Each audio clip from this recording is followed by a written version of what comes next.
ဟုတ်ကောင်ငါပြတဲ့ဘူးကြီးဘာတွေမျောလင်းနေတာတော့ဘာလို့ငါပြဘူးတယ်မှာငါလော်တူကြီးထည့်ပေးလိုက်ရမှာနင်းတွတ် Transeli New Channel မှာကြိုဆိုပါရရှင်လက်တလောနာမည်ကြီးနေတဲ့ဗီဒီယိုလေးကိုတင်ဆက်ပေးလိုက်ပါရရှင်ကျမနဲ့အတူတူကြည့်ဖို့ဖိတ်ခေါ်ပါရရှင်ငစီတိုင်းမဟုတ်ပဲနဲ့တခြားငါးလေးတစ်ကောင်ပါလို့တဲ့ပြောတဲ့လေတန်နဲ့အဲ့ဒီ900စားမရလို့လားငစီတိုင်းငပိ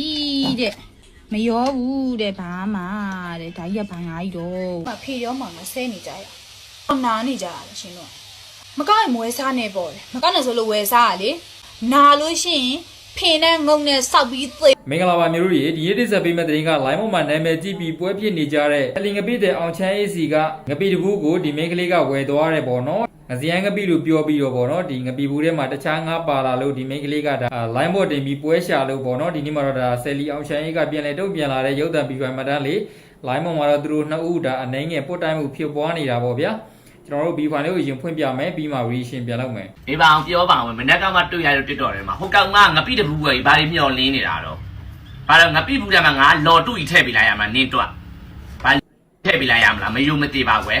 ်ငါပြတဲ့ဘူးဖွင့်လိုက်တာငါပြအစိမ်းဝယ်ပြီးတော့ငါတစ်ကောင်ငစီတိုင်းမဟုတ်ပဲနဲ့တခြားငါးလေးတစ်ကောင်ပါလို့တဲ့ပြောတဲ့လေတန်နဲ့ဟိုလောက်တဲ့အမူအရာနဲ့မျက်နှာဘေးနဲ့လေတန်တွေကတစ်ဖက်လူကိုကောက်ချစ်ရုံပါတယ်ဆိုတာအကုန်ပေါပြီးသားနင်းစိတ်တက်နဲ့နင်းမျက်နှာထားနင်းလေတန်အကုန်ပါပြီးသားနော်အဲ့တော့ပြောပြပေးချင်တာကငါပြီးဝယ်စားပြီးတော့နင်ကဘာတွေမျောလင်းနေတာတော့ဘာတွေမျောလင်းနေတာတော့မမျောချင်းမမျောနဲ့လေရှင်းရှင်းလင်းလင်းပြောရမယ်ဆိုရင်ငါပြီးဆိုတာကလေနော်ငါးပေါင်းမျိုးစုံကျိုးခုံကိုလောက်ပြီးမှဖမ်းပြီးမှအိုးတိုးတွေကိုတိတ်တဲ့ချက်မှာတကောင်ချင်းစီလိုက်ပြီးရွေးထိုင်တကောင်တလေပါသွားတော့ဘာဖြစ်သွားလို့အဲ့ဒီ900စားမရလို့လားဘာပုံဘာတွေကဘာကြီးပြောင်းပုံကြီးချဲ့နေတာတော့အဲ့လိုပြောလိုက်တော့မြန်မာနိုင်ငံမြန်မာလူမျိုးတွေတနိုင်ငံလုံးကငပိကိုမစားတော့ပါနဲ့နေမယ်ထင်လားနေကတပ်တိုင်ငါရဲ့အောင်မြင်မှုငါရဲ့ငပိမြန်မာနိုင်ငံမှာကဘာတိပါပေါင်းနေတာနင်တို့ဘသူနင်တို့ဟာဒါရိုးနေပြီလုပ်ငန်းချင်းတူတဲ့လူတွေကမသိတဲ့လူတွေပတ်စံပေးပြီးခိုင်းနေဒီလိုဝယ်ပြီးတော့ဒီလိုပြောပြပါဟိုလိုဆိုပေးပါဘာလို့အဲ့ဒါတွေရိုးနေပြီဟိုအရင်ကတည်းကငါ3-4ယောက်ငါ့ကိုအဲ့လိုခိုင်းလို့ဆိုပြီးတော့အိမ်ထိငါပါလိုက်တဲ့ပါတက်ရိုက်တဲ့လူတွေလည်းစီတယ်လို့အပြင်မှာခေါ်ရှင်းတဲ့လူတွေလည်းစီပြီးသွားပြီ line ပေါ်မတင်ရင်လို့မတင်တာပဲစီတယ်သိပြီလားနော်နင်းကိုဘသူပြောခိုင်းတယ်ဘသူလောက်ခိုင်းတယ်ဆိုတာလဲမသိဘူးမထင်နဲ့နော်မသိဘူးမထင်နဲ့နင်းကိုနင်းရဲ့စိတ်သဘောထိုးရနဲ့ဝယ်စားလို့ငစရိုင်းငပိဘူးထဲမှာအဲ့ဒီငါးလေးတစ်ကောင်ပါလာတယ်ဆိုရင်တော့အဲ့ဒီငါးလေးကိုဖယ်ထုတ်ပြီးတော့ဒီမောင်နေတီးတန့်သွေးရိုးသားရုံနဲ့ကြိုစားလို့ရတယ်တကယ်လို့တစ်ခုဖြစ်တယ်ဆိုတော့ကိုအောင်ချမ်းရေဒီလိုဒီမျိုးမျိုးပြန်နင်းရဲ့ရိုးသားချင်းကငါ့ကိုလည်းပြောလို့ရတယ်နင်းရဲ့စိတ်ကကောက်ချီရုံမှတော့မိမကျင့်မိမရက်မိမရုပ်မိမညံ့အောက်တန်းစားမှစိတ်တက်နဲ့နင်ကအဲ့လိုကြီးအရင်ဘယ်ငါးကောင်မကြောက်လိုက်တာဒီငါးစားရုပ်တဲ့ဘယ်ဒီငါးယူကြောက်တယ်မစားရုပ်အဲ့ငါးရနင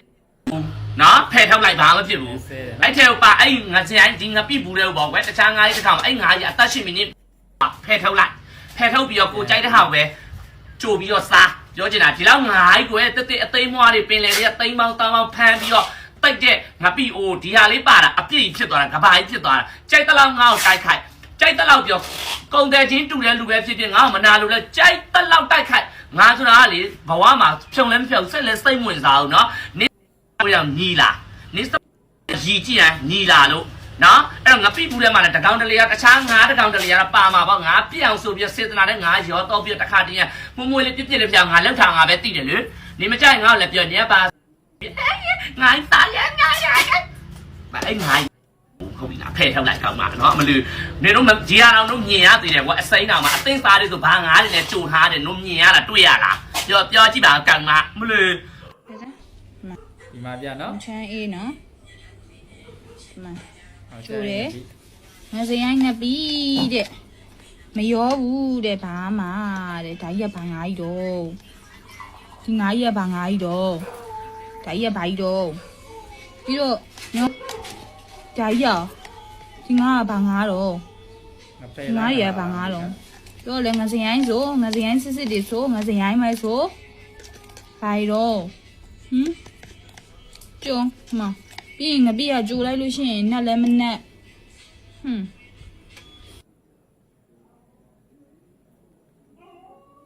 ်ဒီမှာဟေးဒီမှာနော်အောင်ချမ်းရောက်တဲ့ဘူးထဲမှာကြွအိပ်ပါတယ်တဲ့အထဲမှာအခုစားလုံးဆက်တွေများလားဆိုလို့ဒီမှာပါပါတယ်ရှင်ဒီမှာသေချာကြည့်နော်ကြွအိပ်ပါတယ်အပေါ်ကနေသေခွင်းနဲ့စီးပေးလိုက်တာအဲ့ဒီဥစ္စာကိုခတ်လို့မလွယ်လို့ကြွအိပ်ကိုအဲ့လိုမျိုးဒုံးတီကိုကကျူးနဲ့ထိုးကလပ်ပြီးတော့ညှက်ပြီးတော့အဲ့လိုသုံးနေတာ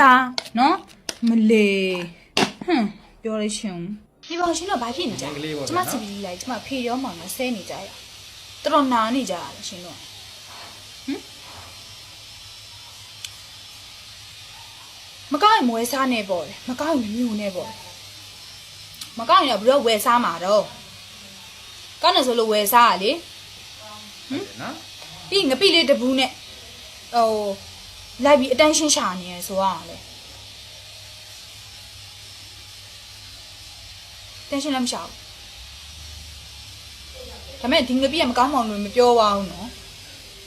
တက်လားဂျားတဲ့ကနေကြီးတော့နော်အလကားကြောင်းနေတဲ့ဟာတွေလည်းပြောဦးမယ်ကျမဖုန်းနဲ့ကျမတင်တာကျမဖေနဲ့ကျမတင်တာနော်ရှင်တို့ပထွေးလောက်ခတပြားမှမပါဘူး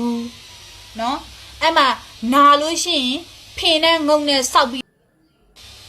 းတိလားနော်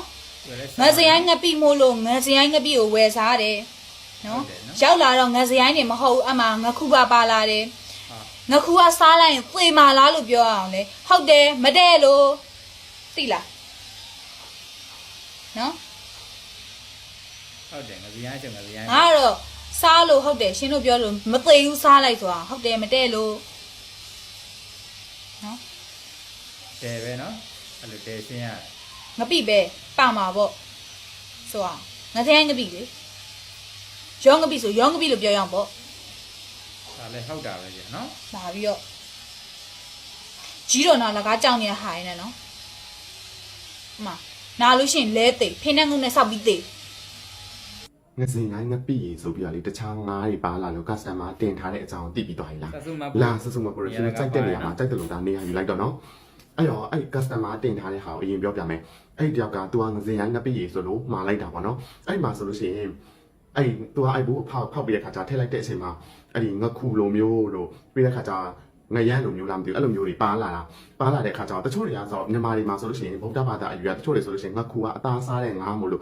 ့မစားကြတာမျိုးတွေရှိတယ်ဒါတချို့တွေရဲ့အယူကိုပြောတာတချို့တွေကကျတော့လည်းဘာလို့မစားမှန်းတော့လည်းမသိဘူးเนาะတချို့တွေဆိုလို့ရှိရင်ညာတော့အပြင်ငခုတွေဆိုမစားကြဘူးအထက်မြန်မာပြည်မှာဆိုလို့ရှိရင်ငခုကရှားလဲတို့တွေဆိုလို့ရှိရင်လည်းအဲ့ဒီမန္တလေးဘက်ကလူတွေကဆိုလို့ရှိရင်ငခုစားတာနဲတယ်နော်အဲ့တော့အဲ့ဒါကိုအရင်ဆုံးပြပြမယ်အဲ့တော့တချို့တွေဆိုငခုတွေပါလာလို့ရှိရင်မစားကြင်ကြဘူးအဲ့ဒီကြတော့တချို့တွေဆိုလို့ရှိရင်ဝက်သားမစားဘူးဆိုလို့ရှိရင်ဝက်စီလေးပါလာရင်ကိုမစားကြဘူးတခြားဘာသာဝင်တွေကိုပြောတာမဟုတ်တဘာသာဝင်တွေမှာကိုပဲချီလီတောင်းဆောင်လဲဆိုလို့ရှိရင်ချီလီတောင်းနဲ့ထိတဲ့စီကိုတောင်မှမစားကြဘူး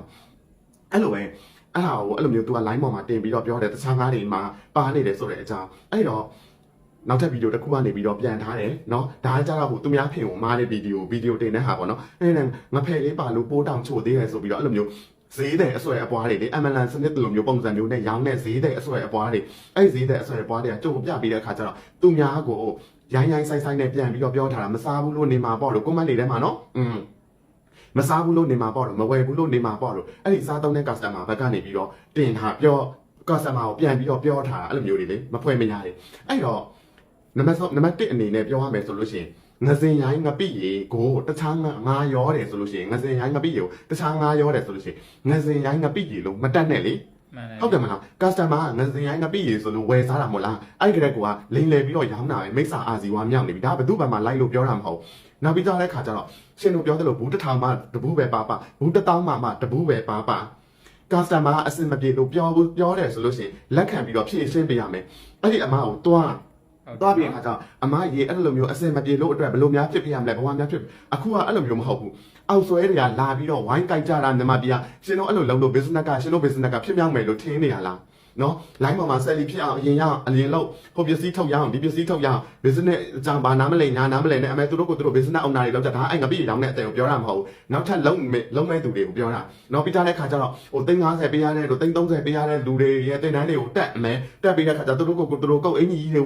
ဝတ်ပြီးတဲ့ခါကျအမလေး business အကြောင်းတွေပြောကြလူတွေကနေ10တန်းတောင်အောင်ကြရလားမသိဘူးသူတို့ကိုသူတို့အမလေး business owner တွေ business တွေဘယ်လိုဖြစ်နေပါလဲပေါ့နော်ရှင်တို့ကြံတဲ့ဟာတွေကိုမပြောနဲ့ရှင်တို့ဗုဒ္ဓဘာသာဝင်တွေဆိုလို့ရှိရင်ဘယ်ဟာကမိစ္ဆာအာဇီဝနဲ့အသက်မွေးဝမ်းကြောင်းပြုတာလဲဘယ်ဟာကတမအာဇီဝနဲ့အသက်မွေးဝမ်းကြောင်းပြုတာလဲကိုအရင်ဆုံးကြည့်ဟိုလိုအမြဲရအောင်ဒီလိုအမြဲရအောင်နဲ့လောဘတွေနဲ့မိစ္ဆာအာဇီဝနဲ့စီးပွားမရှာကြနဲ့ဒါပဲ customer ကပြောတယ်ဆိုလို့ရှိရင် customer is always right 10တန်းမှာတင်ကြဘူးလားတော့မသိဘူး10တန်းရောက်ဖူးကြတယ်ဆိုရင်တော့အဲ့ဟာတင်ရတယ် customer is always right နော် don't take ကရှာနေတာမှလိတ်ကုန်ပြီနော်အဲ့ဒီတော့ customer ကိုအရင်ဖြည့်ရှင်းကြဒါပဲ နာမည်ကြီးနေတဲ့ဗီဒီယိုလေးကိုကြည့်လို့ရအောင်ကျမတို့ channel လေးကိုစခိုင်လေးလုပ်ထားပေးပါရှင်ခါကျေးဇူးတင်ပါတယ်ရှင်